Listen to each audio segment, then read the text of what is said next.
Alright troops, this one's weird, but like old Natty left a comment, so I want to kind of expand on it because it kind of made me think for a second. Now,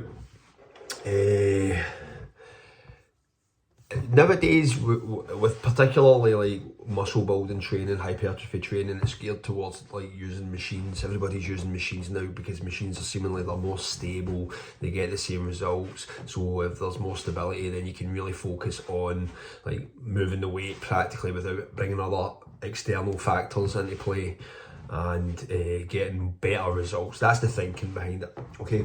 And I can kind of see the premise, and it makes sense. It makes sense when it's explained in a certain way. However, that's not what lifting's about. Lifting's about having fun as well. And when I say that, what I mean is like there needs to be a dynamic quality to the experience, if that makes sense. Now, I'm going to kind of expand on this because the barbell's a romantic thing to me and a lot of other guys. And I first ever realised this when I trained with a guy called Stevie McIndoe.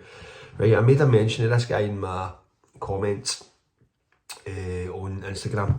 And Stevie McIndoe was a guy who like showed me how to do Olympic weightlifting years ago. But Stevie was a competitor, I think, in the Commonwealth Games. He's an old Olympic weightlifter, but he's a guy from Glasgow, hardcore Glaswegian, amazing guy, very motivating, just a great character, like a brilliant guy. And he's very strong. Stevie can just go into the gym and just do fucking a front squat. I always remember seeing Stevie go into the gym and do, I think it was about 140 kilos front squat. Just walked in and did it. The guy was in his late 50s, 60s, bang, just walked up to the rack, bang, 150, bang. I was like, what the cold old guy strength, anyway. But when he was training me, at one point the bar was on the floor and I stepped over the bar at some point and Stevie was like, oh, don't step over the bar, mate, don't step over the bar. I said, why? It's like, why do you not step over the bar? Like, what was he on about? You just don't step over the bar, right? So I can kind of see like what Stevie was meaning at that point, just by the way he delivered that statement. And that's the barbell. The barbell just has that thing about it. Now, what also led me to believe with the barbell is that when I've been training for the last year practically, and I've been using a lot of machines. I've hardly used the barbell work, and I started incorporating it again because I've changed my gym regime. I'm going to different gyms, and some of the gyms I go to don't have a lot of machines and just get barbells. Oh.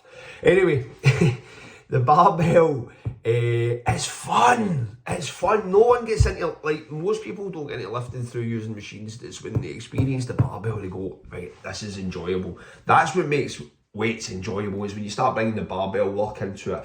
And I don't mean just like a stat, like, I mean when you're throwing the weight and bouncing it about, but there's just something about connecting with a barbell. But you have to respect the barbell. The barbell demands ultimate respect because the barbell's like your dad in some ways, all right?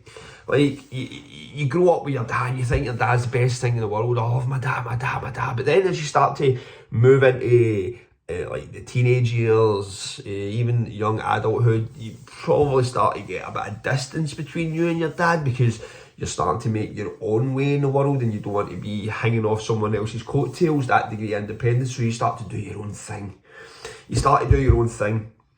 And so in the gym you're going to the machines and you're banging the machines, and the barbells like, fuck, I get these barbells, that's old hat, right? It's like your dad asking to come to a nightclub with you. It's not happening. Anyway, and you blast the machines, but then something happens, you get bored or something, and which is you getting older. You getting that wee bit older in life. And when you start to get older, you start to appreciate your dad's efforts. You start to appreciate the things that your dad did, the things that he sacrificed to ensure that you had a good life. The times that he would put to the side so that he could like take care of you guys and just be a good dad. And that's like the barbell. You always end up going back to the barbell. It's like your first girlfriend dumps you and you're back at the door chatting, and you need to talk to your dad, and that's the barbell. Sometimes we need to go back and talk to the barbell because the barbell is always going to be there for you and you're always going to get the same outcome with the barbell. So guys, respect the barbell. The barbell is for many people, including myself, is where it all began. And I think it's time that we need to bring the barbell back into the environment, so to speak, and give it the respect it deserves. God save the barbell. Anyway, guys, food for thought. Just getting thoughts out there while I'm sipping a wee coffee and just about to take the kids out for a day swimming, something like that. Anyway, guys, thanks for staying strong and thanks for staying conditioned.